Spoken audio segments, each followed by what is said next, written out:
Dante, kumusta na ang pagsagawa dyan ng special election? Marami ba ang mga bumoto? Magandang tanghali, Rose. Sa ngayon nga ay tuloy-tuloy yung botohan at batay sa ating observation kanina sa pag-iikot ng mga opisyal ng Commission on Elections, madaling araw pa lamang, Rose, ay mayroon ng mga pumipila ng mga kababayan natin, partikular na yung nasa vulnerable sector, yung mga matatanda, may buntis at mga may kapansanan o mga person with disability. So nakita natin maganda so far yung naging turnout ng botohan. Bagamat sa ngayon wala pa tayong update kung ilan ang kabuuang bumoto. At maayos naman ang pagboto ng ating mga kababayan. Wala pang naitatalang anumang untoward incident. Hindi lamang ngayong araw, kundi mula noong COC filing, panahon ng kampanyahan at sa mismong araw ng botohan. Madaling araw pa lamang kanina ay nag-ikot ang mga opisyal ng Commission on Elections sa mga voting center at presinto sa 2nd District ng Antipolo, Rizal. Kaugnay ito ng isinasagawang special election sa lugar. Unang pinuntahan ng komisyon ang San Jose National High School, ang pinakamalaki at may pinakamaraming botante na aabot sa mahigit 28,000. Ito ay para sa early voting hours na nakatalaga sa mga matatanda, buntis at persons with disability o PWD mula alas 5 hanggang alas 7 ng umaga. Hindi ako bumoboto ng alas 7, talaga alas 6 ako. Gusto ko maaga eh. First come, first serve, sabi nga. Para maginhawa. Yung hindi yung madami ng Hindi mainit, hindi maraming tao, kumbaga, relax pa. Siyempre, may umaga. Ganun po ang nasiguro. Sunod ay nagtungo rin ang COMELEC officials sa San Roque National High School. Kasama rin sa sinaksihan ng komisyon ang pagboto ng mga person deprived of liberty o PDL sa Antipolo City Jail. May 252,793 na kabuuang mga botante sa 2nd District ng Antipolo. Mayroong 348 clustered precincts at 8 mga barangay.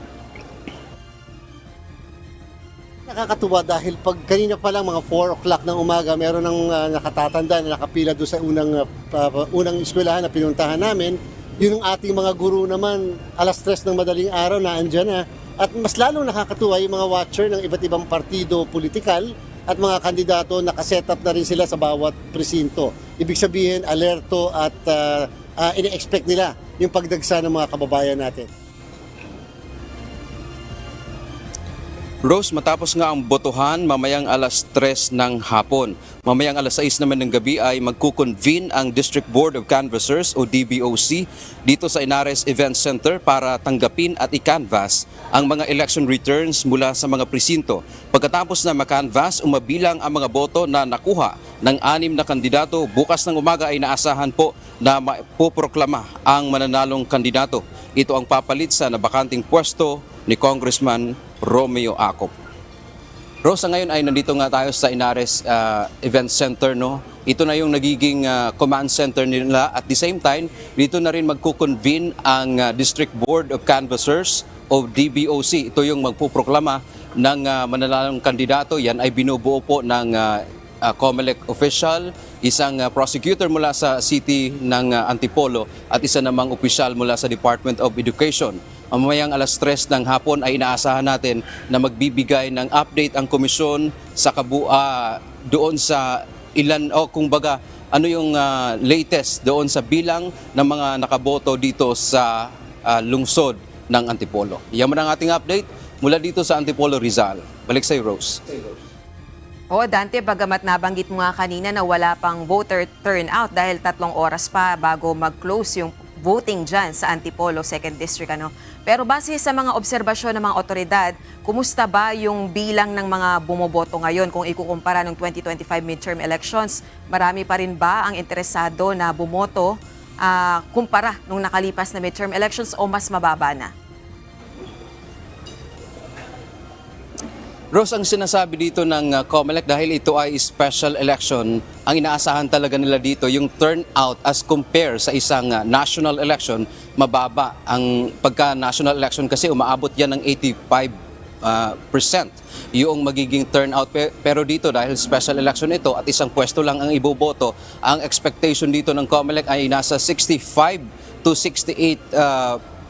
Though ngayon naman ay umaasa silang medyo tataas pa dahil nga dito ngayon sa lungsod ng Antipolo ay dineclare po yan ng ating Pangulo na non-working holiday. So titingnan natin mamaya, Rose, kung ano talaga yung magiging turnout, kung ma-bridge ba nila yung expectation ng COMELEC na 65 o to 68% na voter turnout. Rose. So Dante, kung bukas inaasahang mapoproklama yung mananalong kongresista dyan sa 2nd District, kailan ba inaasahang maupo ito? O manungkulan? Yes, Rose, pagka na-proklama yan at mayroon 3 requirement dyan para siya ay total, masasabi natin talagang congressman na siya o kinatawan, dapat siya ay maproklama, dapat siya ay makapag-oath sa kahit sino man na mayroong kapangyarihan na mag-administer ng oath tulad ng ating House Speaker at siya ay makapag-assume ng kanyang office. So sa tingin natin, pagkatapos kasi niyang makapag-oath niyan at maproklama, wala na pong jurisdiction dyan ang COMELEC.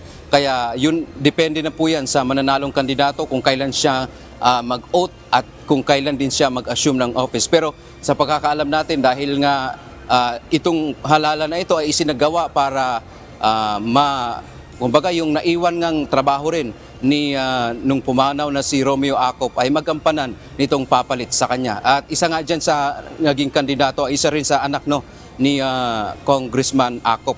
At meron pang 5 ng iba pa, mayroon din yung iba pang mga kandidato ay mga opisyal din. Mayroong opisyal din dito sa lungsod ng Antipolo. Bagamat mayroon ding isa na nag-withdraw kamakailan lamang, Rose. Yeah, lastly na lang, Dante, para sa mga kaalaman ng ating mga kababayan sa Antipolo, magkano ba yung ginastos na budget dyan sa special elections at saan ito kinuha ng Commission on Elections?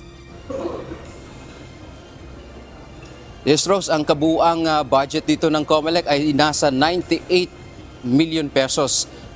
Iyon nga lang, medyo nalungkot nga dito ang COMELEC, Rose, dahil humingi sila ng budget sa DBM o Department of Budget and Management na hindi naman naaprobahan. Kaya nagkaroon sila ngayon ng realignment doon sa kanilang pondo at kinuha nila yung budget para mula sa kanilang savings, which is ang majority nito o 70% noong halaga ng pera ay mapupunta po sa ating mga guro bilang mga honoraria. Rose. Alright, maraming salamat Dante Amento, nag-ulat ng live mula sa Antipolo, Rizal.